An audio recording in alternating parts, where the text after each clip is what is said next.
अस्सलाम वालेकुम दोस्तों, मैं उम्मीद करती हूँ आप लोग जहाँ कहीं भी हों खैरियत से हों। दोस्तों, आप लोग जानते हैं कि 11 सितंबर 2001 यानी जिसे 9/11 कहा जाता है, तारीख का वो सफ़ा है जिससे मुसलसल आज तक खून टपक रहा है। बेगुनाह शहरियों के खून का ये दरिया अमेरिका से निकलकर अफगानों, पाकिस्तानियों और वहाँ से आगे बढ़कर इराक तक जा पहुँचा था। आज से 20 बरस कबल 11 सितंबर की सुबह दुनिया ने वो मंजर देखा जिसमें सैकड़ों मर्द, औरतें और नौजवान धुएं और आग के शोलों में लिपट कर चंद मिनटों के अंदर अंदर मौत की वादी में जा गिरे। अमेरिका में यूं तो 1994 से दहशतगर्दी के इक्का दुक्का वाकयात हो रहे थे और शुरू हो चुके थे, मगर इस पैमाने पर अपने तर्ज की दहशतगर्दी की ये सबसे बड़ी कार्रवाई थी जिसमें कई हजार शहरी एकदम हलाक हुए। अमरीकी एजेंसियों ने इसे ओसामा बिन लादेन की क़यादत में अल-कायदा की मंसूबाबंदी करार दिया।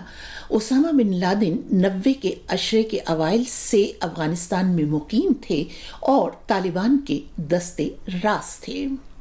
ओसामा बिन लादेन ने अमेरिका पर हमले से एक दिन कबल अफगानिस्तान में वादिये पंजशीर में सोवियत यूनियन के खिलाफ जिहाद करने वाले जंगजू रहनुमा अहमद शाह मसूद को एक खुदकुश हमले में कत्ल करवाकर तालिबान को एक तरह से तोहफा दिया था। पश्तो, फ्रांसीसी और फारसी जबान पर उबूर रखने वाले ताजिक नस्ल के रहनुमा अहमद शाह मसूद मुल्ला उमर के बहुत बड़े मुखालिफिन में से थे और उन्हें शेरे पंजशीर कहा जाता था। तालिबान और अहमद शाह मसूद में दुश्मनी की बड़ी वजह जिहाद की नौयत थी। अहमद शाह मसूद का नजरिया जिहाद ये था कि जब भी वतन पर यलगार हो तो उसके खिलाफ जिहाद जायज़ है।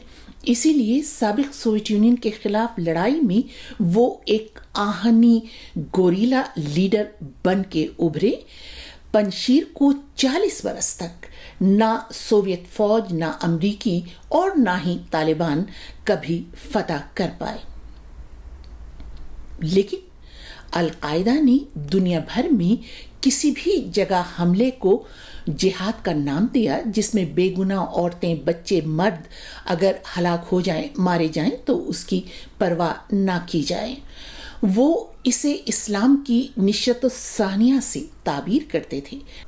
लेकिन हुआ यूं कि 9/11 हमलों ने यूरोप में और खुसूसन अमेरिका में मुसलमानों की ज़िंदगी एकदम से बदल कर रह गई। हर मुसलमान जैसे दहशतगर्द समझा जाने लगा। मुसलमानों पर बहुत कड़ी नज़र रखने के लिए एक अलहदा खुफिया फोर्स तश्कील दी गई। मुसलमान मर्दों और हिजाब पहनने वाली औरतों पर हमलों में एकदम से बेतहाशा इजाफा हो गया। बहुत से मुसलमानों को न्यूयॉर्क में अपने कारोबार बंद करने पड़े। मुसलमान खुसूसन न्यूयॉर्क की सड़कों पर जुलूस निकाल कर जिहाद के नाम पर दहशतगर्दी की मजम्मत करते और ख़ुद को मुहिब्बे वतन साबित करने की कोशिशें करते नजर आए।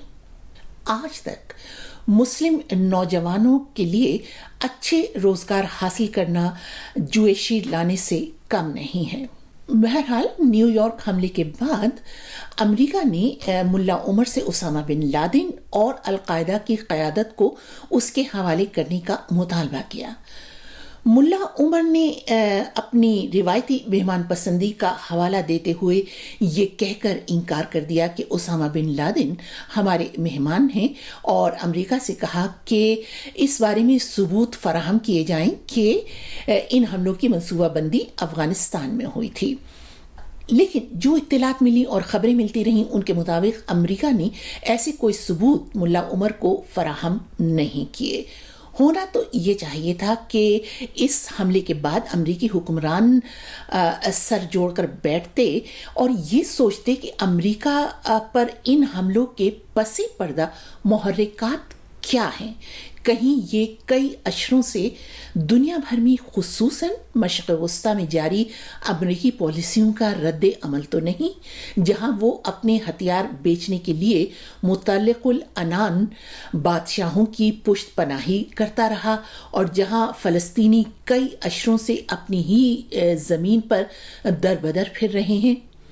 سب سے بڑھ کر یہ کہ کیا امریکہ نے اپنی سیاسی مقاصد حاصل کرنے کے لیے سابق سوویت یونین کو توڑنے کے لیے اس کے خلاف گوریلا جنگ کے لیے جہادیوں کو تربیت اور ہتھیار فراہم نہیں کیے تھے، اور ڈالروں سے ضمیر اور ایمان نہیں خریدے تھے؟ مگر طاقت کے نشے میں ڈوبے ہوئے امریکہ نے 7 اکتوبر 2001 کو افغانستان پر فوجی چڑھائی کر دی، اور پھر اس کے تباہ کن اثرات 20 برس تک دنیا نے دیکھے۔ جنگ افغانستان کی سرحدوں سے نکل کر پاکستان تک جا پہنچی۔ اس کی بہت سی وجوہات ہیں جو سر دست اس موقع پر میرے پاس وقت نہیں کہ وہ میں آپ کو بتا سکوں۔ پاکستان میں 20 برس تک بچوں سمیت ہزاروں بے گناہ شہریوں کا خون بہتا رہا، کبھی تو امریکی ڈرون حملوں میں، اور کبھی سرحد پار سے آنے والوں، اور کبھی ملک میں تیار ہونے والے جہادیوں کے خودکش بمبار حملوں میں۔ بات اگر یہیں تک رہتی تو شاید اس کا جواز سمجھ میں آ بھی سکتا تھا، لیکن پھر 2003 میں یعنی مارچ 2003 میں امریکہ نے عراق پر بڑے پیمانے پر تباہی پھیلانے والے ہتھیاروں کا محض الزام لگا کر فوجی چڑھائی کر دی، اور ایک ہنستے بستے ملک کو تہس نہس کر دیا۔ اس کا کیا جواز تھا؟ بعد میں وہاں سے یہ کوئی اس قسم کے بڑے پیمانے پر تباہی پھیلانے والے ہتھیار بھی نہیں نکلے، لیکن اس کے باوجود مغرب اور یورپی ملکوں نے کیا کبھی یہ تسلیم کیا کہ یہ انہوں نے غلط کیا تھا؟ اگر جہادیوں کی جانب سے ایسے حملے کرنا جس میں بے گناہ شہری مارے جائیں دہشت گردی ہے، تو امریکہ کی جانب سے آزاد ملکوں کے خلاف فوجی کارروائی میں لاکھوں بے گناہ شہریوں کی ہلاکت بھی تو ریاستی دہشت گردی ہے؟ یقیناً ہے۔ امریکہ کو اس بارے میں اب سوچنا ہوگا۔ اجازت دیجیے، خدا حافظ۔